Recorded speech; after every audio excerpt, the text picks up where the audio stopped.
মাতা কি, ভারত মাতা কি। আজকের এই জনসভার এই স্টেজে উপস্থিত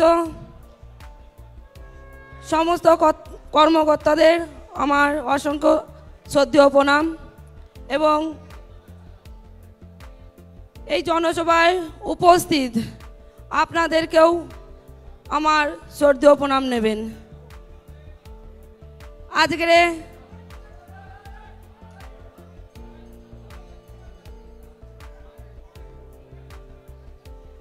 এই জনসভায় বিরোধী নেতা শুভেন্দু অধিকারী দাদা আছেন এবং দলের অনেক কার্যকর্তারাও আছেন। তাই আপনাদেরকে কয়েকটা কথা বলবো, বাদবাকি কথা সব দাদাই বলবেন। দেখুন, অনেক দেখেছেন আপনারা তৃণমূলের চাল। তৃণমূল আবার নতুন করে একটা চাল খেলেছে।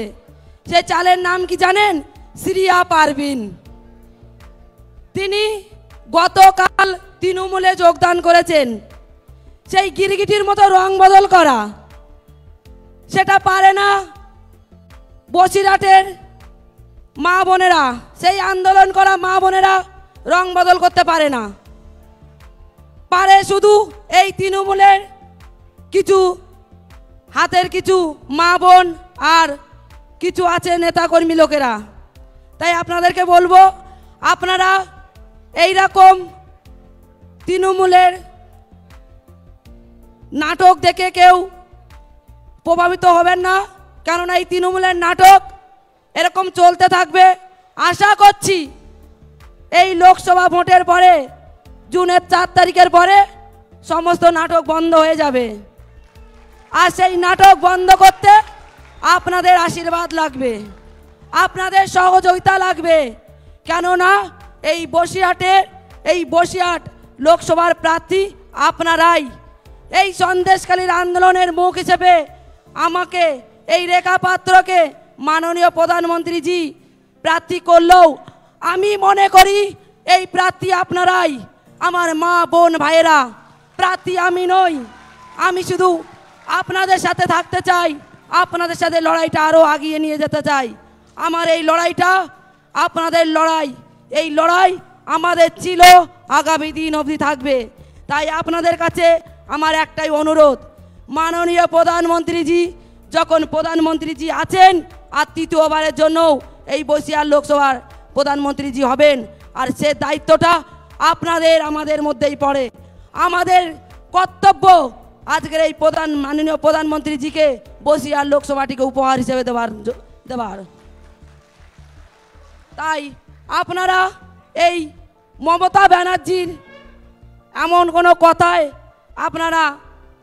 আপনাদের মনকে ভাঙতে দেবেন না। কেননা ওনারা আপনাদের মন ভাঙার জন্য স্টেজে নাটক করে যাচ্ছেন। সেই নাটক ওনার কোনো নাটকের পর্যায়েই পড়েন না। আমার সন্দেশখালীর মা বোনেরা রুখে আছে। সন্দেশখালী নাকি হাজি জিতলে নাকি মুখ্যমন্ত্রী ঢুকবেন, হাজি জিতলে মুখ্যমন্ত্রী ঢুকবে। মুখ্যমন্ত্রী এতদিন ধরে এতবার 2011 থেকে ভোট লুট করে, মা বোনের সম্মান লুট করে, বাবা ভাইয়ের জমি জায়গা লুট করে ভাইদের জীবন ছিনিয়ে নিয়েছেন, নিয়েও ঢুকতে পারেননি। আর আশা করি ঢুকতে পারবেন না। আর ঢুকতে পারবে না শুধুমাত্র আপনাদের জন্য। আপনারাই আছেন, আপনারাই সামনে আমার মা বোনেরা শক্তি সরবরাহ হয়ে সামনে দাঁড়াবেন, ত্রিশূল হাতে নিয়ে দাঁড়াবেন। সেই আন্দোলন যখন আমার মা বোনেরা ত্রিশূল নিয়ে দাঁড়িয়েছিলেন, সেই ত্রিশূল আবার ধরবেন, যেন মুখ্যমন্ত্রী কোনো মতেই যেন ঢুকতে না পারে। ঢুকলে আবার সেই শেখ শাহজাহান, উত্তম সর্দারদের মতন মানুষ আবার তৈরি করে ফেলবে। আমরা চাই না কোনো শেখ শাহজাহান, উত্তম সর্দার আর কোনো শিবু আজরাকে, আর চাই না কোনো পিসি ভাইপোকে, যারা কথায় কথায় মিথ্যে বলে আর সেই মিথ্যাটাকে সত্যি করে। আমরা কোনো মিথ্যা কথা বলা রাজনীতিকে চাই না। চাই না কোনো মুখ্যমন্ত্রীকে যে চোর আজ মা বোনের সংগ্রাম লুট করে বলছে, চুরি করে বলছে, এটা মিথ্যে। সন্দেশখালীর মা বোনেরা মন গড়া গল্প বলছে। আসেনি কেন?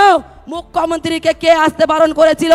মা বোনেরা তো হতাশ হয়ে বসেছিলেন যে এতদিন ধরে অত্যাচার যে মহিলা করে এসেছেন সে হলো এই রাজ্যের মুখ্যমন্ত্রী মমতা বন্দ্যোপাধ্যায়। সে কেন আসেনি? আপনারা জবাব নেবেন, বলুন নেবেন তো? আপনারা জবাব নেবেন অবশ্যই, আমি জানি আমার মা বোনেরা জবাব নেবে। আর সেই জবাব নেওয়ার জন্য আমি আছি আপনাদের সাথে।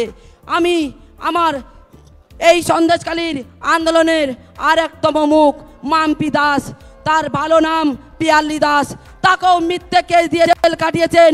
এইরকমভাবে অনেক মা বোন ভাইদের জেল কাটিয়েছেন। প্রত্যেকটা হিসাব নেব, প্রত্যেকটা জবাব দেব, প্রত্যেকটা কেসের জবাব আমরা দেবো, কড়াই গন্ডায় দেবো। তাই আমার বক্তব্য, সংক্ষিপ্ত বক্তব্য আমি এখানেই শেষ করছি।